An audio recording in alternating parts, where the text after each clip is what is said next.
Happy Thanksgiving all. Hi all, this is Sam and welcome to your own Mostly Basics. Let me start by saying I'm completely fed up now. I'm currently on Social Security and how everybody treats us pushed me to start this channel to share all news updates and to show you all the true face of elected officials without any fluff. So many people told us so many things at the time of voting about Social Security increases, Social Security stimulus checks, but nothing seems to be happening now. Yes, we might get 5.9% COLA increase, but Medicare premium and inflation will take more from us. So still no relief. I'm not going to talk stupid on my channel. My aim is to show you all the reals news which our voted representatives at the White House are saying about the future stimulus package, economy, inflation, stock market, and Social Security raise and adjustments.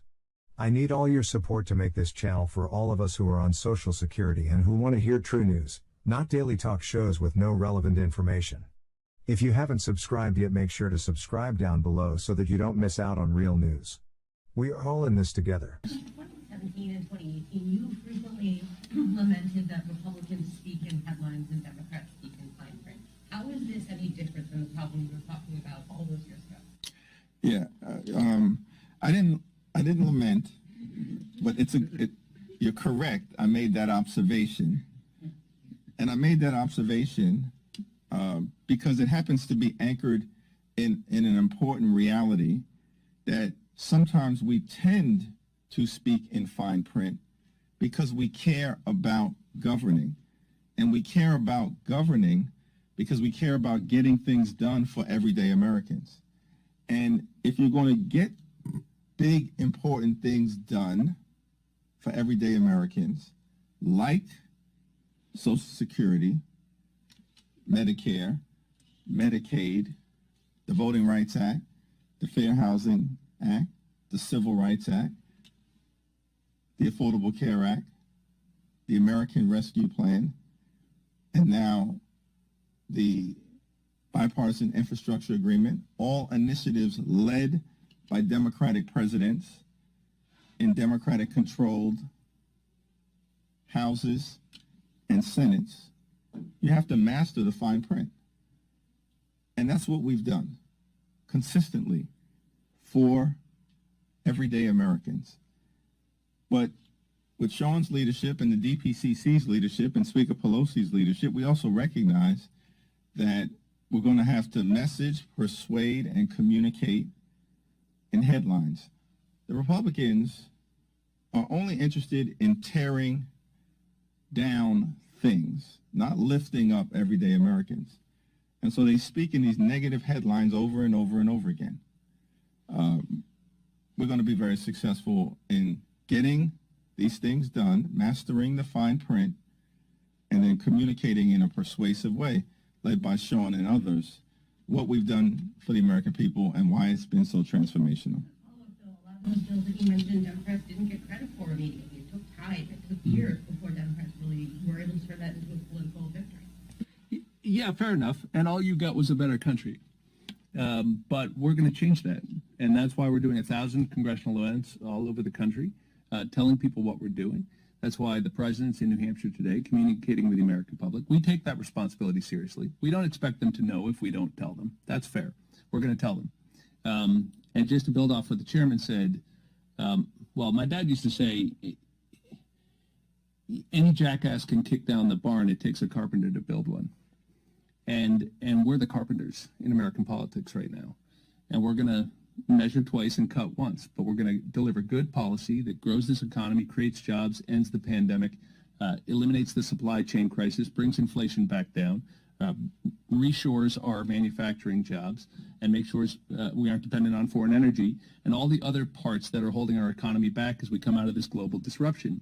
And if we're guilty of caring about the details and getting the policy right, well, that's why you see some of these robust policy discussions among Democrats. But at the end, we're 100% united. We need to be to deliver these votes. We don't have any margin for error. Worth noting that Franklin Roosevelt had 319 votes in the House when he passed the Social Security Act. He had 100 to spare. We've got 3. That means the party has been historically united, even as we achieve these historic results. Oh, hold on, let me just go back, and then we'll come back to the front row. But we'll go to this side, and then the back there, yeah.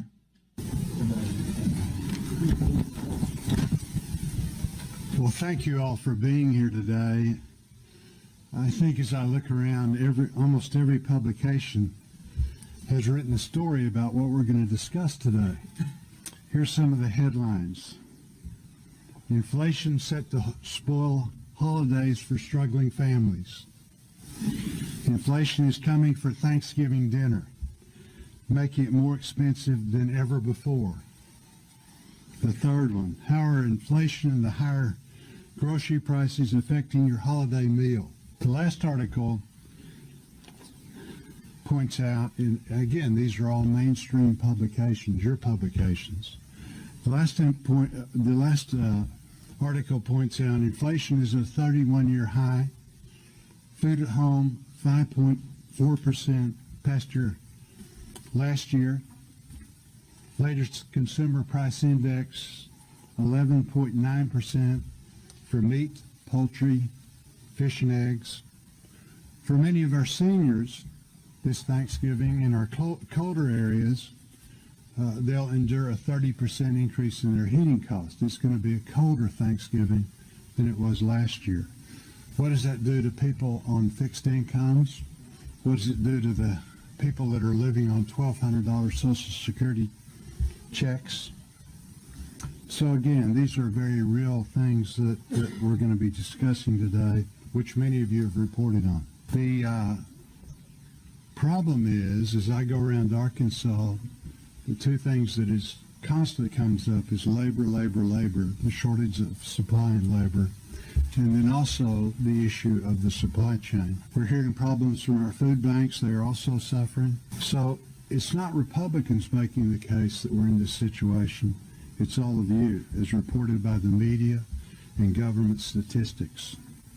The problem is nothing's being done. No pathway is set by Democrats in Congress, no hearings. So again, we simply are asleep at the switch, and this is greatly affecting real people. I would argue many of the policies that are being done, the massive increase in spending, are actually adding to the problem. It's not the delivery truck driver's fault, and it's not the store's fault.